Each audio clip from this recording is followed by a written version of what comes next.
Good morning, students. Good morning, ma'am. Students, today we will learn about fibers. Do any of you know what is a fiber? Ma'am, fibers are long, flexible and thin, thread-like structures. They are used to make yarns. These yarns are combined together to make different kinds of fabric. You are right, Jack. Based on their origin, fibers are classified into two types, natural fibers and synthetic fibers. Does anyone know what are natural fibers? Natural fibers are fibers that are obtained from natural sources. Some natural fibers are cotton, wool, etc. That's correct, Ria. Natural sources of fiber are plants and animals. So, on the basis of sources, natural fibers can be further divided into two types, that is, plant fibers and animal fibers. As the name suggests, plant fibers are those that are obtained from plants. For example, cotton and jute. Cotton is a soft fiber that grows in a ball around the seeds of cotton plants. Ma'am, where are cotton plants grown in India? Cotton is a warm season crop which requires moderate rainfall. It needs fertile, clayey soil with good moisture holding capacity. The black soil found in western India and southern India and alluvial soil in northern India are suitable for growing cotton. Jute is another source of plant fiber. It is a long, soft and shiny fiber that can be spun into coarse, strong threads. Jute is made from the stem of jute plants. It grows best in alluvial soil, receiving silt from annual floods, as in the Sundarbans Delta in India and Bangladesh. Did you know that almost 85% of the world's jute cultivation is concentrated in the Sundarbans Delta in India and Bangladesh? Wow, that is really interesting. Now, can anyone tell me about animal fibers? Ma'am, as the name suggests, fibers that are obtained from animals such as wool from the hair of sheep and some other animals are animal fibers. That's great, Alice. You explained the animal fibers well using an example. Did you know the process of removing the wool from sheep using clippers is called shearing? Silk is another animal fiber. It is obtained from the cocoon of the silkworm. Each silkworm spins a continuous thread up to 800 meters long to make a cocoon. Now let us understand the synthetic fibers. Synthetic fibers are man-made fibers. They're actually plastics made from chemicals that are obtained mostly from petroleum. Nylon and polyester are some examples of synthetic fibers. Ma'am, can you please tell us how synthetic fibers are made? The plastic is first heated to melt it. Then it is forced through a device called spinneret, which has fine holes. The long threads that emerge from the holes are allowed to cool and solidify. Several of these threads are twisted together to make yarn, which is then used to make synthetic cloth. Ma'am, are there any advantages of synthetic fibers? Yes, synthetic fibers have several advantages over natural fibers. Synthetic fibers are easy to maintain, cheaper and easily available as compared to natural fibers. They are durable and do not wrinkle easily. So students, that was all for the day. Thank you, ma'am, for telling us all these things. You're welcome, students. Bye. Bye, ma'am.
harvest the fruits of diligent labor, enjoy the bounty of nature. Since time immemorial, the people have acknowledged and nurtured their relationship with coconuts, from plucking them, to gathering them, to delivering them, from the process of manually dehusking them. Today, the process of defibering has been simplified through mechanization. The soaked coconut husks are passed through a rotating defibering machine. From these husks, the fiber and pith are segregated. Coir fiber, extracted from virgin green husk or brown husk, is then retted in tanks. Retted fiber are dried under sunlight for further use. It is this retted coir fiber that is then spun into coir yarn. Traditionally hand-spun on looms, now motorized racks are used for a more speedy and efficient system of yarn spinning. These racks have served to improve the quality and production of this golden yarn.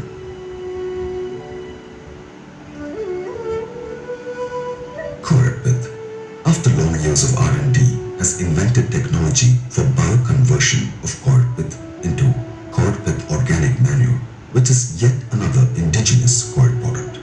Coir pith organic manure is an excellent soil conditioner with its moisture retention qualities. The pith from the husk released during extraction of the fiber is another value-added product for a growing and potting medium. Coir pith is lignocellulosic in nature, brown-colored, weightless, corky dust. It is processed and produced as compact blocks and grow bags that can be conveniently packed in different shapes.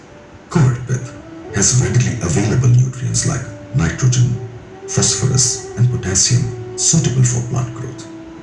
Pith can take the place of soil as a growing medium for plants and shrubs. From the house of coir comes yet another innovative product, ready-to-use lawns, cocoa lawns. Made out of coir geotextiles and coir pith, cocoa lawns can be effortlessly transported and laid out on surfaces. A similar, yet more specialized product of coconut husk is cocoa chips. In this process, coconut husks are crushed and then processed and packed into blocks of coir chips. This provides an ideal substratum for growing orchids and plants. Coir needle felt, yet another value-added product of coir. Needle felt pads are made by interlocking coir fiber through needling. It can be used for upholstery, padding, acoustic control, filters, and insulation. Rubberized coir mattresses using indigenous technology. Coir is processed and converted into flat layers of fiber that are then piled together, compressed, and coated with latex. The compressed mattress is then put through a series of finishing processes to finally evolve into rubberized coir mattresses. Yet another innovative, value-added product are the rubber-backed coir mats and mattings. Manufactured using liquid latex, these coir mattings are extremely durable and versatile. Rubberized and PVC tufted doormats are made by tufting coir yarn bits on a PVC or rubber base and produced in rolls that can be cut into required shapes and sizes for different uses. Coir polymer composites are coir needle felt coated with phenol formaldehyde and hot pressed. These composites are strong enough to use in structural acoustic and door or window paneling. Coir polymer composites find innovative application in the production of this unique coir tray. Here, a simple coir mat is coated and hot pressed with adhesives. Geotextiles offers environment solutions to the world, effective in preventing soil erosion while simultaneously encouraging vibrant plant growth and foliage. With coir geotextiles, the world has finally acquired a 100% natural and eco-friendly preventive against soil erosion. Cocoa logs are strong, flexible construction modules of compact logs of coir fiber covered by an exterior coir mesh netting. They are used to provide stability and safety in hilly and waterlogged terrain.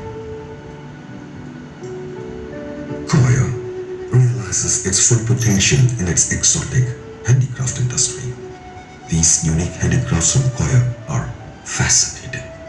Koya, a wealth of opportunity encased in a single shell, a tradition of toil and labor lovingly blended with the pace and perfection of modernization. Koya sector provide the economic backbone for hundreds of thousands of people, many of whom are from the most economically challenged sections of society who are working